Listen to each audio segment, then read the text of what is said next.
Hello,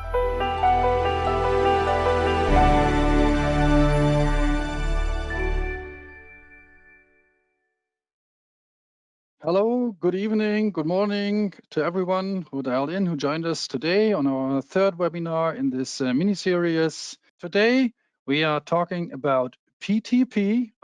We will provide a standard update and some tips on best practices for PTP over wide area networks and for improving PTP reliability on such networks. I'll have a guest speaker today. The guest will be Daniel Meinberg from Daniel Meinberg. That's a nice one. Daniel Boldt from Meinberg. No, not yet. Yes. Hello, everyone. Hello, Daniel. Hello. Welcome, Daniel. Hi, Andreas. Nice one to start with, right? So Daniel Boldt is true. software development at Meinberg, but as I know, you also have management responsibilities with Meinberg, so it was not that wrong at all. So Meinberg is a company in Germany, based in Germany, in the nice area of Bad Pyrmont. It's right in the middle of Germany, actually, and they are in business since 1979. And their core business actually is everything timing, in particular, of course, with PTP. So if you're looking for timing equipment, particular when it comes to grandmasters, any type of related clocks derived from PTP, Meinberg certainly are not just the experts in this topic, but they have very, very nice gear as well. So today's topics, just a very quick introduction to the new PTP standard. And then Daniel will take over and introduce or talk a bit more about the details of this new standard and of valuable features, in particular for the audio and broadcast applications. He will then provide an overview on typical challenges and solutions when it comes to deploying PTP over wide area networks. And he has also some tips in the bag how to make PTP more reliable, not just in WAN, but also in LAN applications. So that's what we are going to talk about in the next hour or so. If you have any questions, please use the Q&A function of the GoToMeeting application or the web app if you're using that one. We will bring in Roland Hemming later on, who will moderate any incoming questions, which Daniel and I definitely are happy to answer. This webinar will also be recorded and can be accessed a day or two after we have finished the recording and hopefully did not have to do many edits, but after we finished the editing. All right, without further ado, let's jump into the topic, PTP 1588-2019. Well, wait, it's 2021 now. Hasn't that been published in 2020? But why is it called 2019? Well, very easily.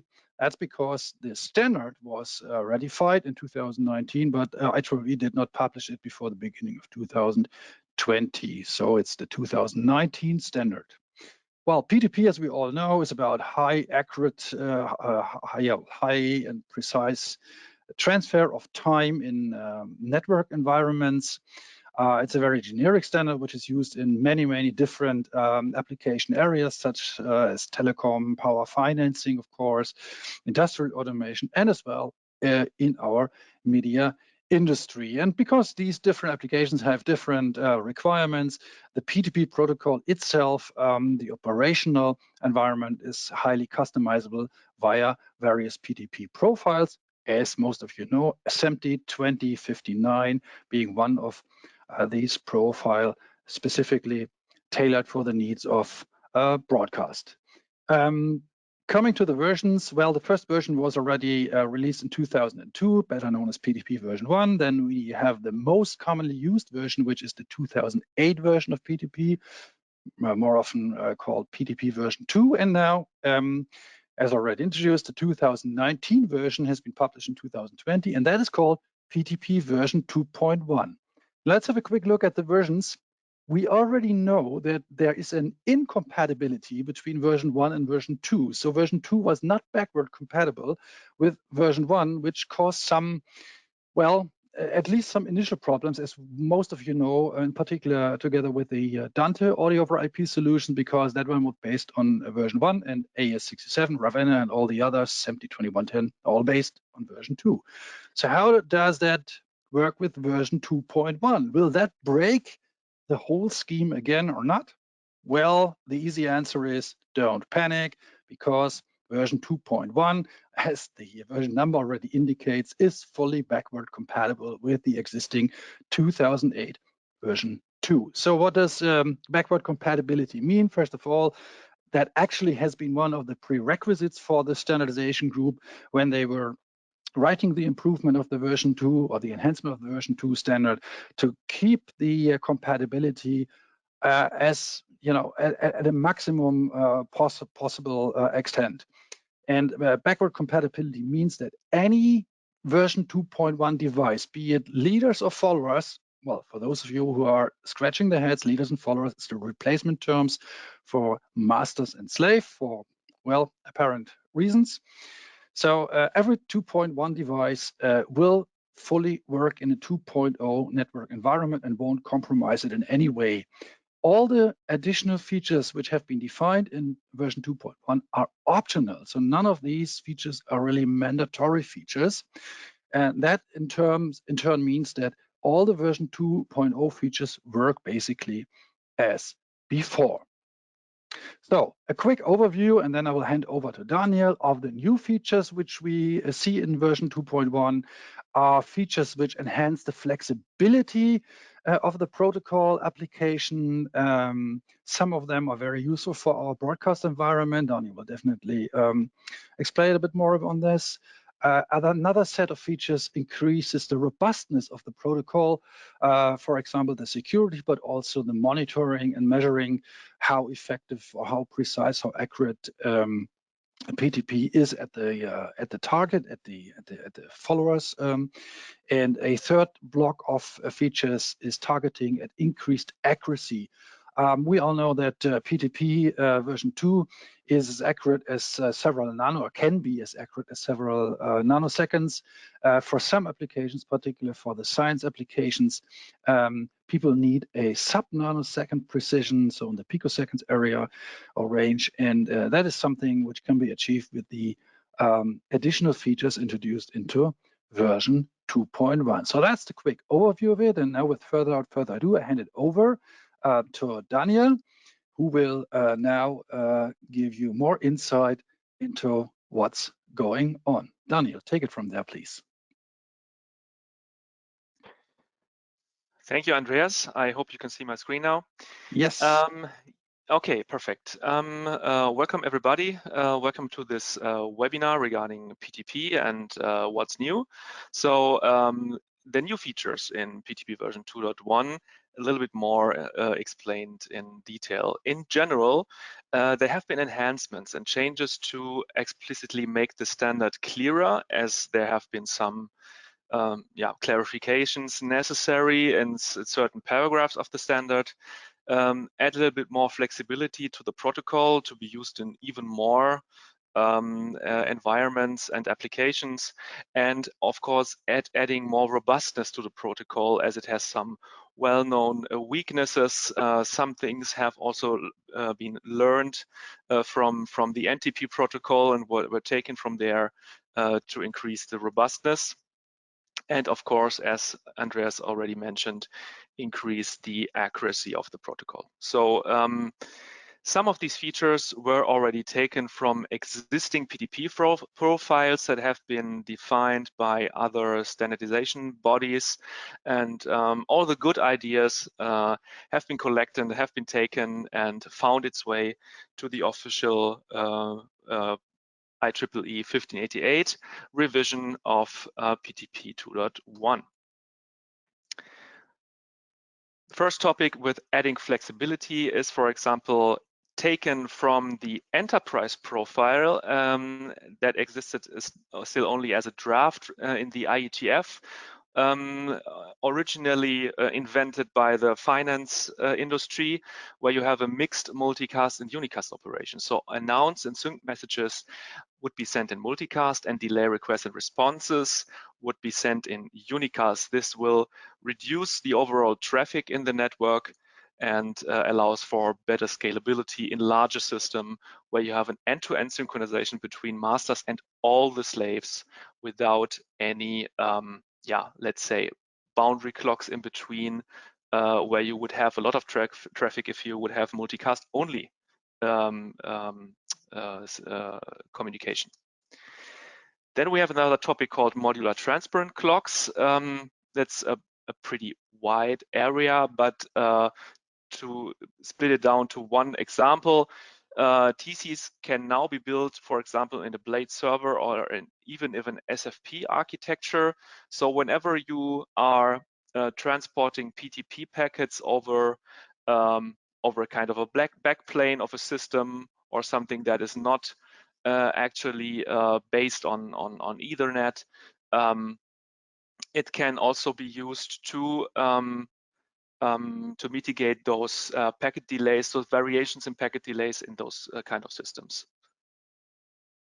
And there are special PTP ports, a little bit similar to that compared to transparent clocks. You can now interface with network technologies, which would have their own built-in timing mechanism, for example, EPON or Wi-Fi, and translate between the PTP-related parameters and those from those other technologies if you want to bridge the timing via those third-party equipment and third-party technologies to then make PTP again out of that. The second big topic is adding robustness. First of all, you are now able to do profile isolation. What does that mean? You can run multiple profiles on the same network that are incompatible to each other. You can only do that in PTP version 2.0 by just assigning different domain numbers. There was no other possibility to separate different profiles from each other because the message types would still remain the same. It would still be a sync message, still be an announce message. If it's the same domain number and the same network protocol that has been used, then those profiles would interfere and could not work in parallel to each other. So what has been done? PTP version 2.1 introduces a profiled ID assigned to standardization development organizations called SDO IDs. So this is a new value that is put into the PTP packets and are fully backward compatible to the old standard because it just uses fields in the packet that were just reserved before. So here you can see on the left side an extract of the message header from the PTP version 2.0 standard. And on the right side, you have the same message header now in the latest revision of the 2.1 standard. So there are just a couple of fields that have been reserved or was just used for a similar purpose before and are now bound to either this standardization organization ID or indicating the minor PTP version. So the PTP version number 2.1. So the .1 must be shown somewhere, and therefore this reserved field was also used for the minor version. So next to profile isolation, it's now possible to have interaction between domains. So you could, for example, run multiple domains on the same network to increase the robustness. This would require a multi-domain ordinary clock.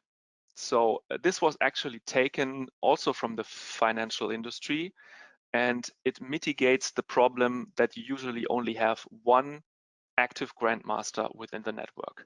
And if this only one active grandmaster is telling you that he's perfectly synchronized and is synced to a GPS antenna and its own clock is perfectly locked, then as a slave, you have to trust him.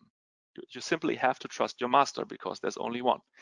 And with the new feature of interdomain interaction, you could have several grandmasters in parallel running in your network, and a multi-domain clock receiving all these packet flows from the different grandmasters can now also look on the different times that these grandmasters are giving you.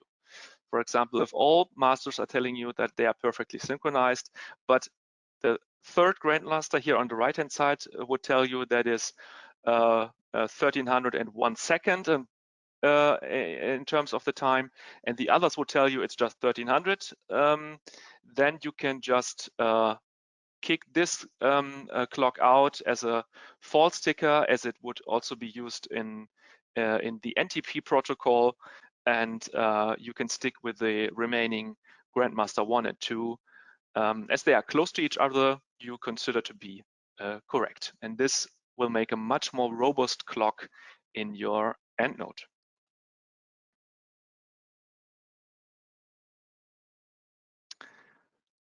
So one more thing to add robustness to the PTP network is, of course, adding security. So there have been some security guidelines and recommendations written down in the new revision of the standard. For example, that you can also use PTP over technologies like IPsec or MACsec for a complete encapsulation into an encrypted stream. But there's also a definition of an additional TLV called the authentication TLV for messages adding source integrity checking.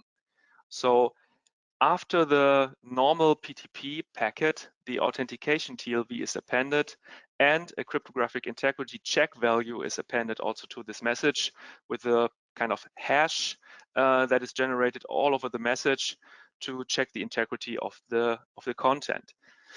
And with this method, after a key exchange, of course, that is not covered by the standard directly, but there are currently other standards in under development that takes care of this key exchange mechanism.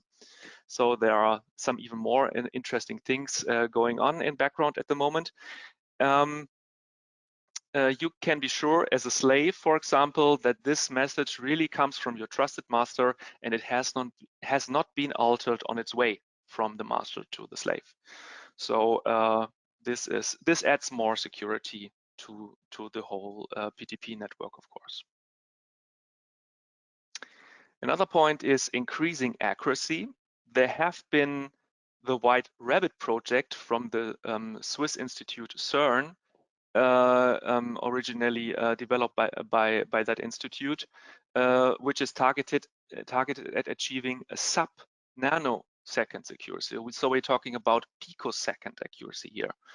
Only used in very rare applications, for example, with distributed oscilloscopes where you want to measure some signals at distributed points that have a large distance to each other. And it was an own profile back in the days.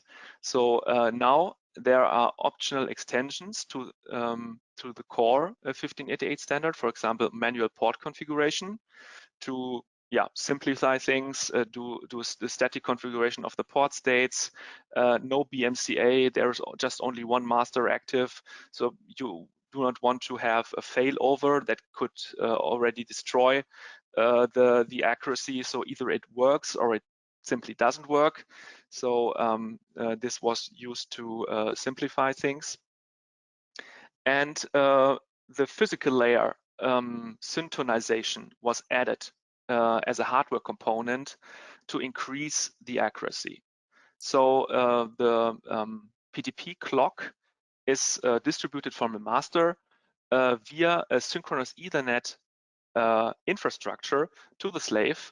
And by sending the phase error back to the master, you can even compensate for this last little remaining uncertainty, the remaining offset that is left by using PTP alone, so that you can even reach this sub-nanosecond accuracy. And on top of that, you need to configure the timestamps and do some calibration, calibrate phi asymmetries, for example, or use fiber optics that have even 2 wavelengths on one fiber, then you don't have a problem. But if you have bidirectional fibers, then even the different lengths could cause some errors. So there's a lot of work to be done and manual intervention. But after all this work, you are able to achieve a sub nanosecond accuracy here. And this White Rabbit concept, this White Rabbit project, went into the latest revision of the PTP standard and is now called the High Accuracy Default PTP Profile. So it defines all the necessary operating parameters and requirements to achieve this phenomenal accuracy over a simple Ethernet network. Okay, besides the IEEE standardization work, there are also some SMPTE activities going on, which I would like to mention. There has been a study group on security in SMPTE SD 2059. So this study group was formed to investigate issues surrounding PTP security within this facility. It should identify threat methods to disrupt PTP systems, classify attacks, and so on. So this is just a document that describes the possible attacks that a PTP system can have. And the future work will be to create technical documentation to actually improve the security around PTP to avoid those service disruptions, which can either be just accidentally or on purpose, depending on who's doing that, of course. And then there is a drafting group that is concerned about PTP device monitoring. It has created a document, a recommended practice, that contains a so-called young data model for PTP device monitoring.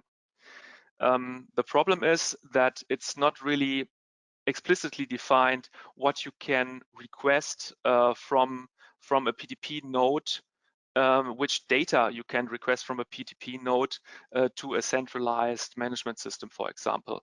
This all depends on the vendor's implementation up to this point, and it has not yet been really standardized. And this young data model you can find under this link on GitHub, for example. It's constantly evolving. And this data model defines a set of PTP and GNSS related data objects that a PTP device can provide as an information to a central management system. So all that a PTP grandmaster, for example, can give out as an information, especially designed in 2059 PTP environments, that is described in this data model. So let's come to wide area network applications. There are a couple of challenges when transporting PTP over those WAN connections. So the first challenge is that you have an unpredictable packet delay variation. This packet delay variation, in short PDV, describes the packet jitter that directly affects the slave accuracy and stability. It's also called the dynamic time error.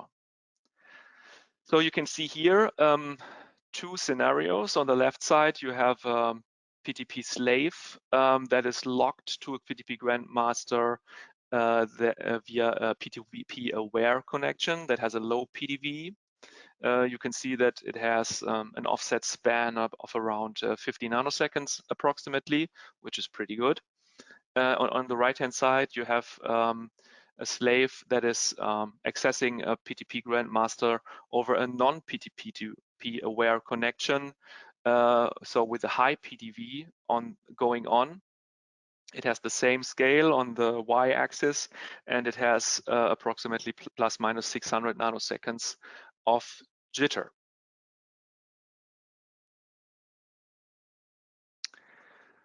So the reasons for packet delay variations are there are queuing delays in non-PTP aware network equipment, because non-PTP aware equipment does not really care about the PTP packets. It handles them as normal network packets.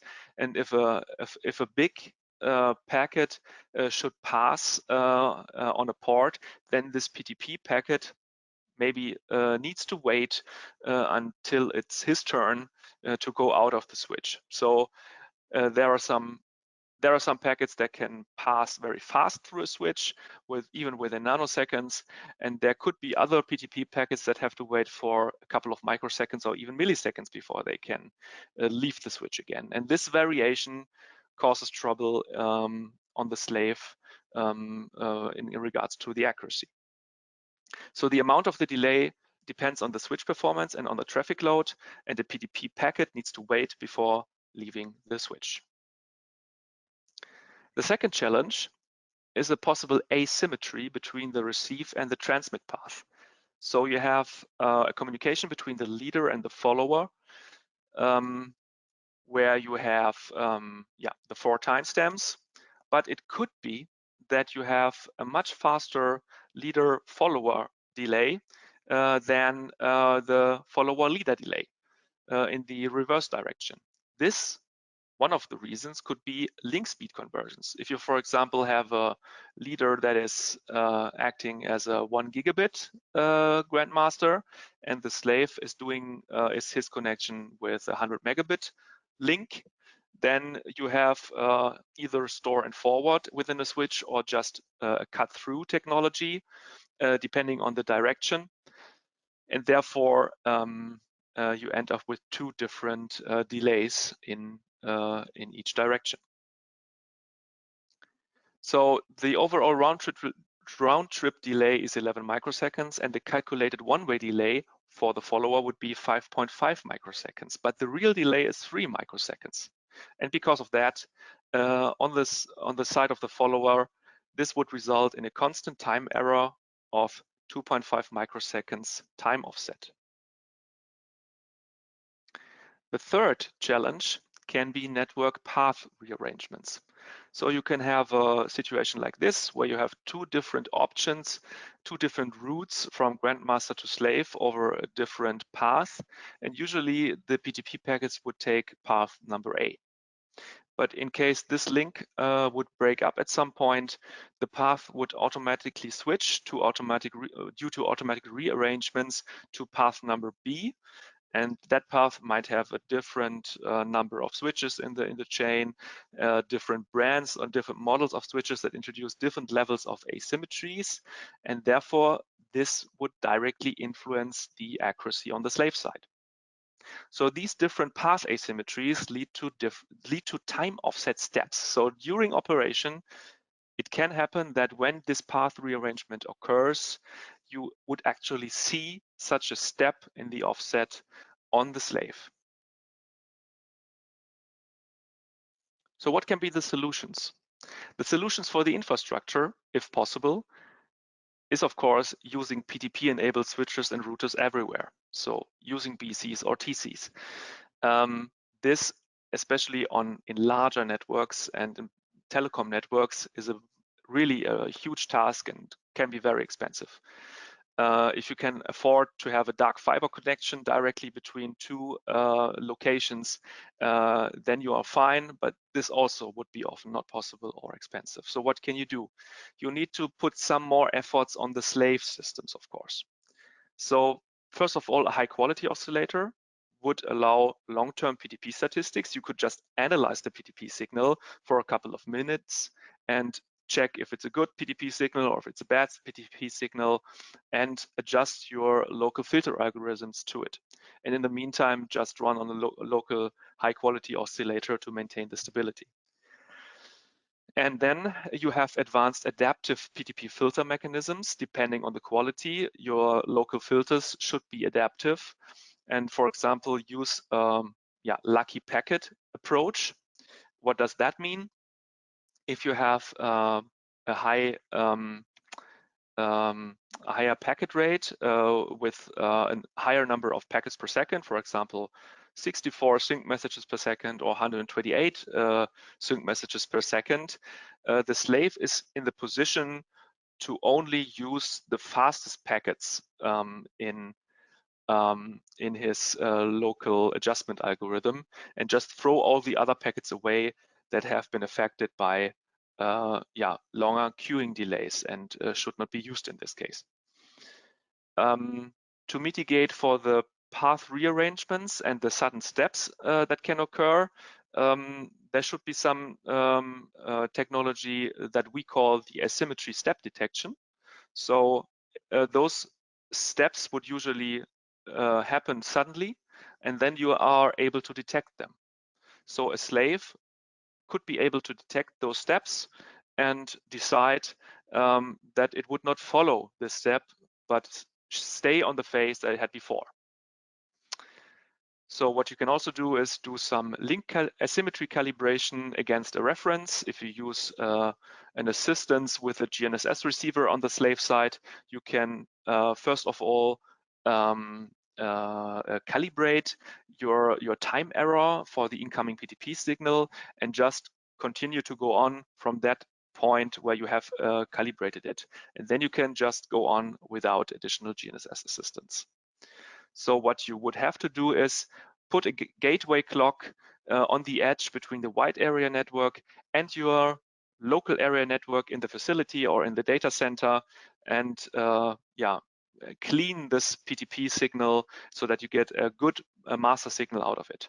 So you put bad PTP into this to the box and get good PTP out of it, to keep it simple. So how would this look like on the on the edge of these systems? You would have a data center where you have a local grandmaster, and this local grandmaster is serving those PTP followers with a high quality PTP output. But if you want to be protected against a GPS failure, you can also use a PTP signal from a remote grandmaster that transports its PTP signal through a wide area network that has no or just partial PTP support, but it can still be used as a backup source in case GPS is failing. The telecom guys call this APTS, Assisted Partial Timing Support, where you are using the GPS receiver to pre-calibrate your local grandmaster and would be able to switch to the remote grandmaster without any issues or impact on the local PTP followers.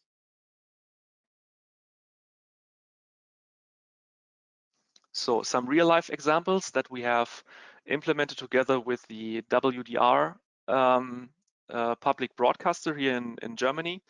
So we have a central grandmaster in Cologne, and we have another PTP slave on another location within Cologne. And this connection, a couple of kilometers, around 10 kilometers distance, can be established via a dark fiber link and PTP aware switches. And locally, the PTP, the grandmaster on the right hand side would then generate a PTP signal for the local Ravenna network there. So, and the result is that the PTP input on the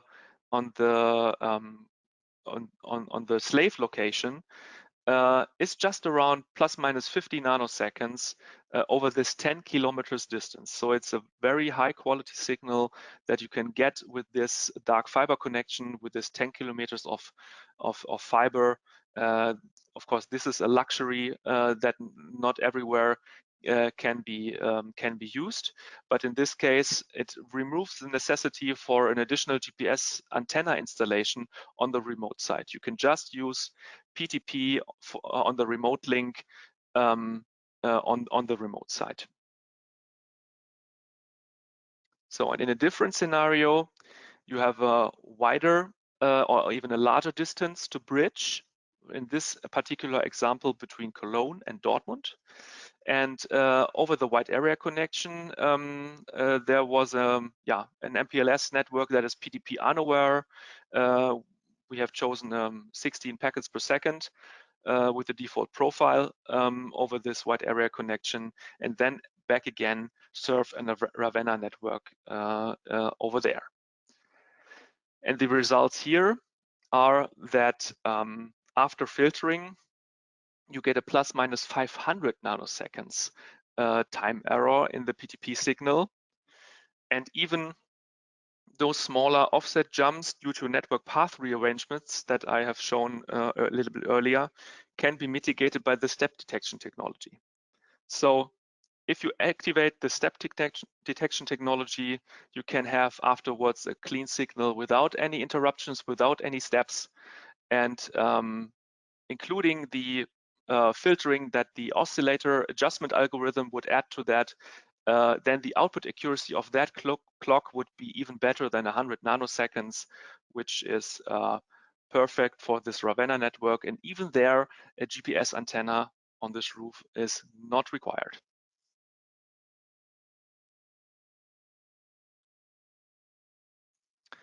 So what to do when implementing a robust and reliable PTP infrastructure? Some hints or best practices.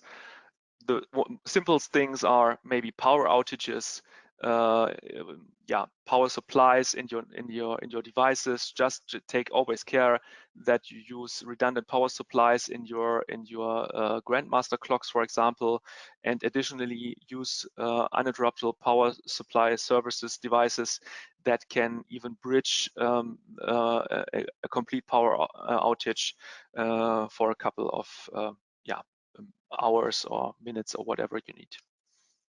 So then you need to be protected against device hardware failures. So you should always implement device redundancy, that you do not have only just one device that is responsible for the PTP service. You should always have redundant masters, not only that if they might fail at a certain point, but also if you need to shut them down for maintenance reasons or firmware or software upgrades, you always need at least a second device for continuous operation. To be protected against possible antenna failure, you should, of course, implement redundant antennas.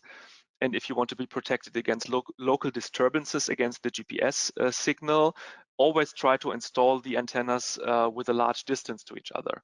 So if you have a big building, try to do it one antenna on one side of the building and the other antenna on the opposite side of the building.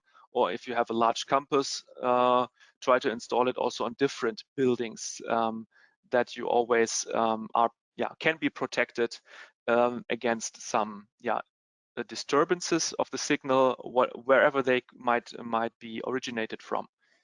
The other possibility that you have is that you could also additionally interconnect those possible grandmasters, that even if you lose GPS, that they would all stay at least in phase and drift together after a loss of a GNSS signal. So one aspect that is becoming more and more important in a lot of industries, but also in the broadcast industry, is to mitigate those GNSS jamming and spoofing events.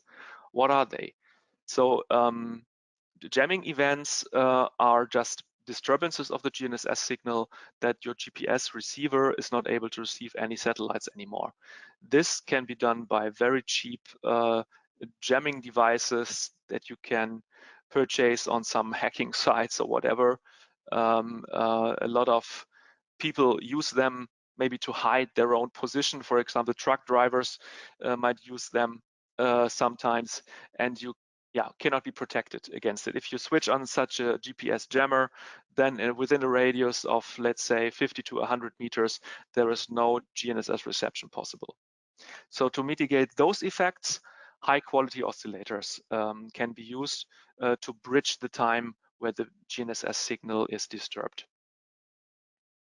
And additionally, you can also, as mentioned earlier, use distributed receivers, distributed antennas, so that you have a second option at least at another location where the GNSS receiver might not be disturbed at that point. Besides jamming, there might be also spoofing events available or can be seen somewhere. If an attacker wants to actively manipulate the GNSS signal to influence the time that the GPS receiver would extract from the GNSS data. To mitigate this, Meinberg has created a technology called TRS, Trusted Reference Source, together with a rubidium oscillator, where the GPS receiver is constantly compared with the high accurate rubidium atomic clock. And if a spoofing attacker is able to spoof the GPS signal so that it drifts apart, then the rubidium would of course not drift at the same time. Then the comparison would raise an alarm and say, okay, this GPS signal cannot be trusted anymore, and the Grandmaster could use the rubidium atomic clock as a bridging device as long as the GPS signal is spoofed. So this is a technology that can detect and mitigate those spoofing events. So you must also be protected against network failures, so plan for redundant ports and redundant infrastructures. The SMPTE did some work also with the redundant networks, for example, the 2022-7 standard is explaining those redundant networks in a studio. Yeah, and some more configuration tips to take care of. For example, the PTP priority 1 value when it comes to configuration should be assigned according to the network device role. So all the grandmasters should use a lower priority 1 than the boundary clocks, and the followers should even a higher priority 1, so that the device roles are always kept, that the grandmaster is always used regardless of its state, because a free running grandmaster will always be better than a free running boundary clock. So the priority 1 should be set to be a lower value than used in the boundary clock. When it comes to the priority 2 value in PTP, then you can assign different values to different grandmasters, where you explicitly want to set one grandmaster as the primary master and the other one as the secondary or the backup system. You must be aware of the fact that the announce message rates must be equal everywhere, and otherwise we'll have unexpected effects and port state switching everywhere, where you need to look at what happens now. So please check about the announce rates. And one additional tip is that the announce receipt timeout should be longer on BCs compared to the grandmasters, and this prevents the BC from becoming a grandmaster during a failover scenario, so that the BC always waits a little bit longer if the active grandmaster is lost, so that a second grandmaster will take over before a BC would do it. So an example setup for a highly protected PTP architecture could be this, for example, that you have a redundant a PTP grandmaster installed on top with separate antennas. Those PTP grandmasters could be directly interconnected for surveillance to each other without affecting the rest of the network, so that they always run within the same time, within the same phase, even if one of the antennas are failing. And then you can have a primary network and a secondary network to duplicate the network in general, but of course also the PTP traffic. and the PTP followers are also doubly attached to both of the networks, so that they can have two PTP streams coming in, and they decide on availability and maybe also on quality which PTP feed to use. And some customers have additionally put another layer between the spine leaf network of the primary and the secondary network and the PTP devices, as they call it, the PTP feeder switches, so that on this level the best grandmaster is already been chosen, and the single grandmaster that has been won is distributed to both of the networks. Okay, so that was it from my side, and then we can come now to the Q&A session. Yeah, thank you, Daniel. Very, very interesting and very concise presentation. I'll bring in Roland at this time, Roland Hemming from Copperleaf, UK. Roland has been watching the Q&A section so far. So Roland, I can imagine that there are quite some questions coming in. Yes, absolutely. Always a popular topic. Great webinar, guys. But yes, lots of questions. Slightly out of order, but I think a very quick one from Massimiliano. What does BC stand for? It stands for boundary clock. So this is a PTP clock type dedicated to switches that implement the boundary clock function. Great, thank you. Right, and the next question is, Andreas, do you recommend adopting, if you're starting a new Ravenna project now, do you recommend adopting PTP 2.1 instead of PTP 2? Oh, well, interesting question. Basically, well, you know what? Let me bring up some slides which we had in spare slides. Should be able to see my screen now. So what we did not present, but what we had prepared already is the question actually: do we need PTP version 2.1? So is it a must-have or a deal breaker for all kind of applications, not just Ravenna, but also AS67, SMPTE 2110? And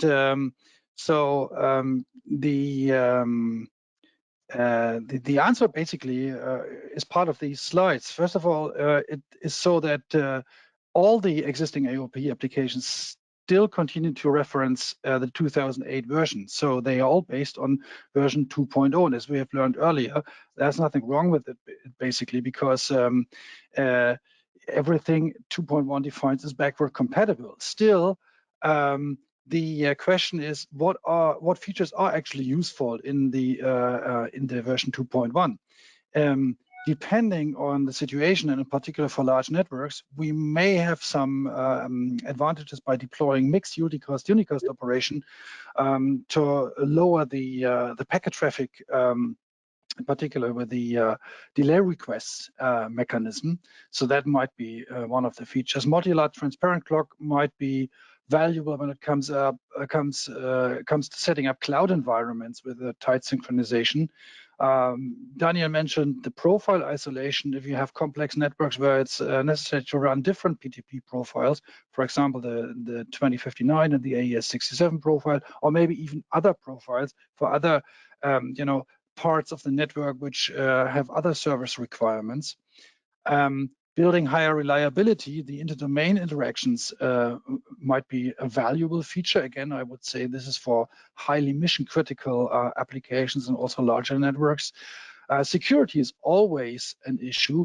So if you care about the danger of having malicious message insertion or people attacking or being able to access your network, some of the security measures might be of value. And if you're keen about monitoring how good are your slave ports or your ordinary clocks, your end nodes actually performing, there are the monitoring functions which often might be of some value, particularly again in larger and mission-critical operations. And special PTP ports when it comes to certain wide area net applications might also be of use. So if you can already see from these lineup, most of the features we identified as being useful in particular applications apply to, well, in majority at least, to larger and more complex network operations. The question actually, how can we evolve towards these version 2.1 features is the engineering way. So basically the system planners can plan to roll out PTP version 2.1 devices where they are of some use without breaking the rest or the remaining network operations. And so new features or improvements can be added on a step-by-step basis as they are needed. But of course, the standard organizations are also looking into the additional capabilities of version 2.1, and we might see some of those features. Daniel mentioned the security group and the monitoring stuff, which is part of the 70-2059 working groups. So they might want to look at the security monitoring features and come up with a revision of the standards, and may call for some of those features, most likely just optional, but they may directly go into further or future updates of the standards which refer to PTP. In summary, basically, we have new features being introduced by version 2.1, which may partly be beneficial for certain media system environments. All are backward compatibility, so it's safe to introduce version 2.1 options or features into devices as well, of course. But none of the AUIP standards is broken by continuing to use PTP version 2.0 because everything is actually backward compatible. So the answer is, well, you can carefully look at the added features in version 2.1 and see if there's something which is appealing to your particular device or envision network operation, and then start implementing these features in the devices. It wouldn't harm, but it would also only be beneficial if other parts of the network, so other nodes basically, support those features. So there's no general advice to say to people, well, go for all of the version 2.1 features. That's just not necessary. So you're absolutely on the safe side if you start implementing or base your implementation on the existing version 2.0 at this time, at least. Okay, hope that answers the question. Thank you. Very comprehensive reply.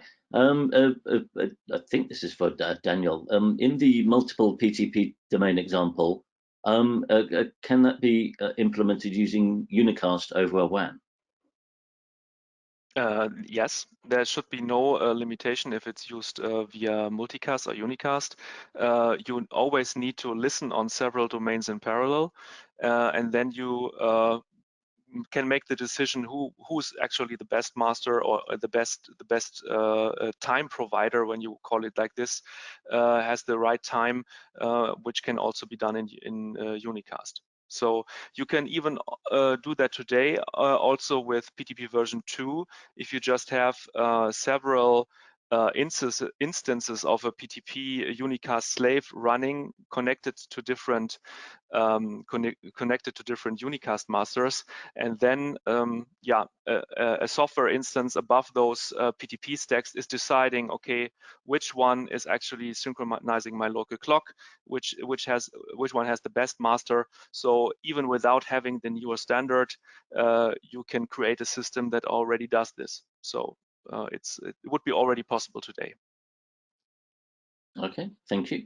And is it possible to have redundancy with more master devices without a voting algorithm? How does the PTP protocol allow more masters? Daniel? Yeah, I mean, some voting algorithm would have to be done if you want to take the timing information into account. Otherwise, you only have the quality information that is based within the announce messages of these masters. There used to be also a feature called alternate master, which is now deprecated due to the new multi-domain features, but there needs to be some voting algorithm. Otherwise, you cannot choose from a list of masters that provide the same quality information to you.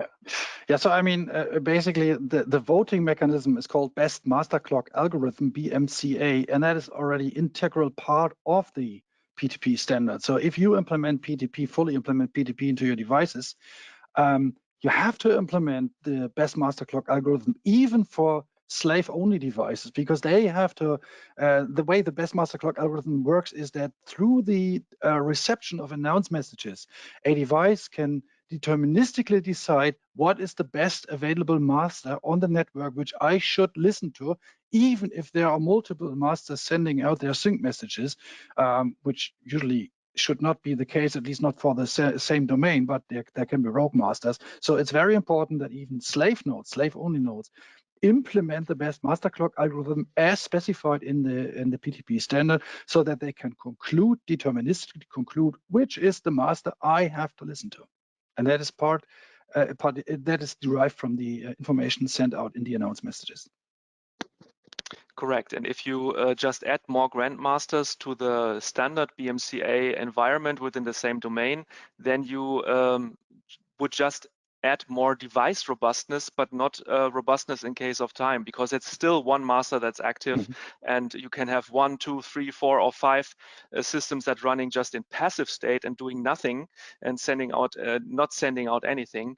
It just comes to the point where you have to decide which one to use if you are listening also to those sync messages in multiple domains in parallel, and then you can decide who has the best time additionally to what they say, what they have in terms of the quality.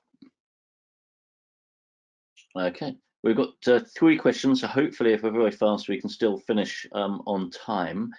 What's the best way to monitor performance of TBC in full on-path support? And I don't know if you can read Remis's questions. He's also got a little bit more detail there, which you might want to read, but it's what's the best way to monitor the performance? In a full timing support network, you mean? Yeah. There are a couple of ways. Basically, the problem is that sometimes you cannot reach the end nodes through an existing network of boundary clocks. So you have to have either a way to go through the boundary clocks directly to the PTP slave ports, or doing the monitoring via the out of band management somehow, so that the slave is actually telling you in which state it is and is telling this to an overall management system within the management network. But if you want to do a performance measurement in terms of the accuracy, you need to access somehow the PTP slave port from an external point of view, this is in a network that has boundary clocks everywhere, a little bit difficult, because you cannot just pass through some PTP related messages through those boundary clocks. So there's still ongoing work needed. And also the PTP version 2.1 standard has made some enhancements in regards to the slave port monitoring that can be used in the future to get those performance data directly from the productive network. But there's still a lot of work to be done, I would say. Okay, and following up from the PTP 2 versus 2.1, whether it should be implemented, does version 2 employ only multicast packets then? In principle, yes, that's the default operational mode. So sync messages, announce messages naturally are sent out in multicast so that every node actually receives those. But also the delay request messages are usually sent out in multicast, which means that every or any delay request message which is sent out is actually being received by any other node, and it's just thrown away because another node does not answer a delay request. So the more nodes, listening nodes, and the more slave nodes you have, which are operating in in simple, end-to-end delay request mode, the more or the higher the delay request message traffic will be. But there are some countermeasures actually. It's first of all, it's the message rate which can be adjusted, but then also through the deployment of boundary clocks, you isolate this traffic. So within from a boundary clock will definitely effectively isolate the upflow of delay request messages into other areas or segments of the network. So boundary clocks is a very, very good method of balancing the traffic or isolating the traffic in various segments of the network. There has been a operational setup where you could already use unicast messages for delay requests, but they had to be negotiated in a particular way, which I don't want to dive into. We haven't seen too much use of this. Actually, I'm not aware of any of this in the practical application I came across. The most common method is just deploying boundary clocks in order to get control on how many delay requests traffic and where they are actually flowing. Okay, and Daniel, are there any PTP2 or 2.x stack library code depositories that that are either open source or commercial that can be used on a microcontroller running free RTOS? Sorry, running free RTOS. RTOS? Yeah, Yes. so the question basically is what open source stacks or libraries are known which can can run on a microcontroller environment, not using Linux, but free RTOS or lightweight IP as a basis. Okay. We use our own, of course. The freely available ones I only know from the standard Linux distributions actually. If they could be ported also on those microcontroller platforms, I'm not sure. Whenever this is somehow needed in a device for a device manufacturer doing their own PTP implementation, please come to us or to our daughter company Oregano System. They will do it for you, so no problem with that. Porting to several platforms is their daily business, so that would be actually a solution. But a freely available PTP stack that can be ported on a microcontroller platform, I'm not aware of at the moment. So typically the both stacks you are talking about are PTP4L, PTP4Linux, and PTP-D, PTP daemon. Yes. And so they are available definitely for standard Linux environments, but it also comes down always to the supporting hardware when it comes to hardware-based timestamping.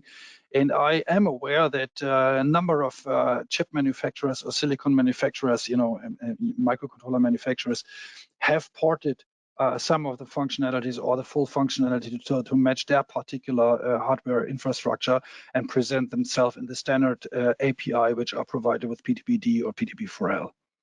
So the best bet is to actually look at the particular silicon manufacturer and see if he has already adopted PTP-D or PTP4L to his particular platform. Yeah, okay.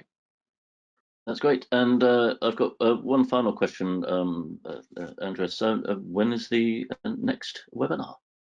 All right. Okay. So let's bring up another slide. And as I said again, you will have the recording as well as the slides available later on for download. So I don't have to leave this slide on the screen for a amount of time. So we have Mindbreaker's PTP resources, of course, where you can read many interesting things about PTP details, and about commonly asked questions. Very interesting. I made myself through the blog at the very beginning when we started Ravenna and found it very interesting and informative. And as always, the Ravenna website provides a huge amount of information on AES 672110 PTP, and has a resource section where you find valuable white papers, downloads, etc. And of course, if you want to stay in the loop of information, subscribe to our newsletter, which comes out every 2 or 3 months, not more often, so we're not spamming anyone with that. And so, yeah, next webinar, as the 4th and final webinar of our short series this time, is on remote production. We will have Niklas Sturmes from Merging Technology presenting on the recently published AES paper, which covers AES 67 over wide area network topics. A very, very interesting and informative paper for those who are looking into deploying AES 67 over anything or across any sort of wide area network connection. Also deals with data centers and cloud environments. Highly recommended paper. And Nicholas is introducing that work. And also on the very same webinar is an update from DirectOut on their recent achievements with their what they call the Vivid project. Some of you might have heard about the Lockdown Rock project, which is partly based on those Vivid environments. So Luca Giroli from DirectOut will present an update on the recent projects which have been achieved with Ravenna AES67 over wide area networks. And that's coming up in exactly 1 week minus 1 hour from now, December 1st. So yeah, again, that concludes our today's presentation. 6 minutes overtime. Hope it was interesting enough for you to stay until now. As always, if you have any questions, feel free to get in touch with us. You can shoot out an email to me or to Daniel if you like. And again, the Ravenna website has quite a lot of information and contact options as well. So yes, everyone, thank you for staying with us. Hope this was interesting for you, and hope to see you next week when we conclude our series with the AES67 over wide area network topic or remote production topic. Thank you for staying with us. And Daniel, special thanks go out to you again, of course, Daniel Meinberg. Yes. Daniel Boldt from No Meinberg. Okay. Yeah, thanks. See you. Have a great thanks, evening. Andreas, Have a good day. Yeah, thanks, Andreas, for the invitation, and thanks for listening, everybody. Yep. Okay. Bye-bye. Bye-bye.